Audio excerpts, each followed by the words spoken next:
But Mark, let me welcome you to the program and bring us up to date with what's been going on with the election campaigning and the recent debates.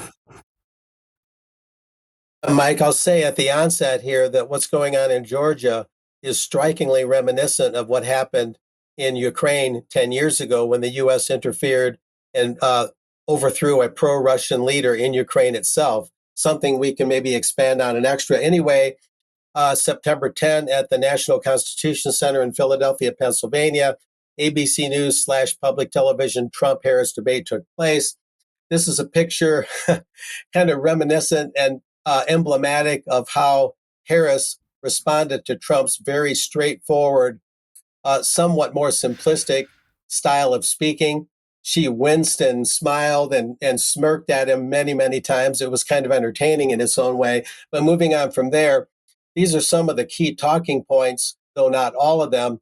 Freewheeling Trump, who's used to wide open rallies and less regulated venues, was not really in his element at this thing. It had tight speaking timeframes, no audience. He loves an audience, and facing inherent media bias. Former Senator Kamala Harris, of course, she's used to speaking in regimented ways on the Senate floor. And as a former AG of California, she explained her views somewhat more clearly than Trump. She managed to get under his skin, put him on the defensive. Therefore, he went off into tangents and got a little overly repetitive while commenting on certain topics he perhaps should have avoided. Trump strongly stressed Kamala's position on immigration, carrying over as Biden's vice president, and saying that would open up the U.S. to dangerous criminal elements that apparently are gaining strength. So he's saying a Kamala Harris presidency would be Biden on steroids in terms of an open border. And he also warned, I didn't happen to put this in the talking points, he warned that under Kamala Harris, Mike, that the war in Ukraine would not be diffused, that it would get worse, and that the situation with the Israelis in Gaza would get worse. And he said a Trump presidency would have a lot of diplomacy to notch down those conflicts and actually end the conflicts, he claimed. So some interesting things there. And we'll move on. An American Free Press headline, your town next. What would you do if 20,000 poverty-stricken immigrants were dumped in your backyard? Don't laugh, that may be on the way. So this editorial is saying that under a Harris presidency, we would have even more federal resettlement programs. And a couple of talking points, DC insiders, including ultra-liberal Dem politicians, allied media, et cetera, have been making a mockery of genuine citizen concerns about mass illegal immigration, free trade policies, et cetera. In addition, towns like Springfield, Ohio, already decimated by trade deals like NAFTA, whose citizens are the new migrants, very ironic, are then burdened with federal resettlement programs of foreigners. In this case, 20,000 Haitians have been resettled in and around the former industrial powerhouse of Springfield, Ohio.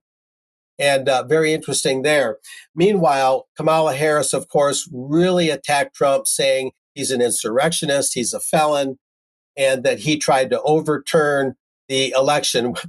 Ironically, we're talking about Georgia elections overseas and Georgia elections in the United States. In the swing state of Georgia, one day before the debate, the irrepressible Garland Favorito of VoterGA, VoterGA.org, he gave a press conference, the truth about Georgia's state election board. The powers that be in the state of Georgia are trying to prevent VoterGA from exposing the fact that the 2020 election in that swing state was indeed stolen and that Trump really did win that state. And so kind of ironic juxtaposition there where these programs are being suppressed by the media. And yet, if they were more widely known, like we're trying to do right now, then it would be very obvious that Kamala Harris was making very empty allegations about Trump, saying that he's an election thief and things like that. So much more could be talked about, but the debate, I think, showed that Trump, while he had a more forceful way of speaking, tended to be, again, more repetitive. He tended to be a little more simplistic. He got off on these tangents. Some people believe that it weakened his position for the election and that he may have lost swing voters, undecided voters. And that, after all, Mike, was supposed to be the target audience, not the Trump faithful, but the undecided voters.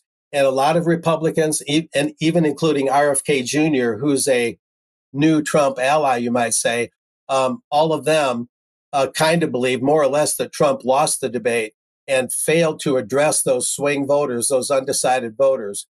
But the Trump campaign is bouncing back. They're doing lots of new rallies, things of that nature, Mike. And so it's going to be an interesting race, although it's rather regrettable. And I went to that conference a little over a year ago for UKC in Austin, Texas. It's rather regrettable that we still have this duopoly system and that all we have to choose from is President Trump and Kamala Harris. It's ballot access laws keep alternative candidates off the ballot.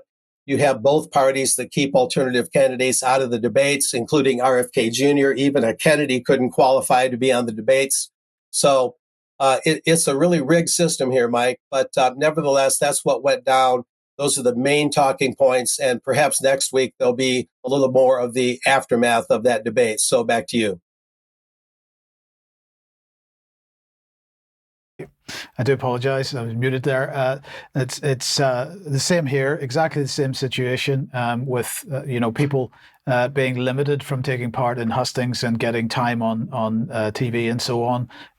Basically, the BBC's policy is, for example, that the amount of time that you get, the amount of airtime that you get as a candidate is directly proportional to the popularity of the party that you are a part of. So if you're an independent, you get almost zero. By almost zero, I mean a matter of a few seconds. But if you're a Tory or a Labour party candidate, then of course you're getting all the time. So there is no prospect of any kind of serious opportunity to overturn the order in the country. So thank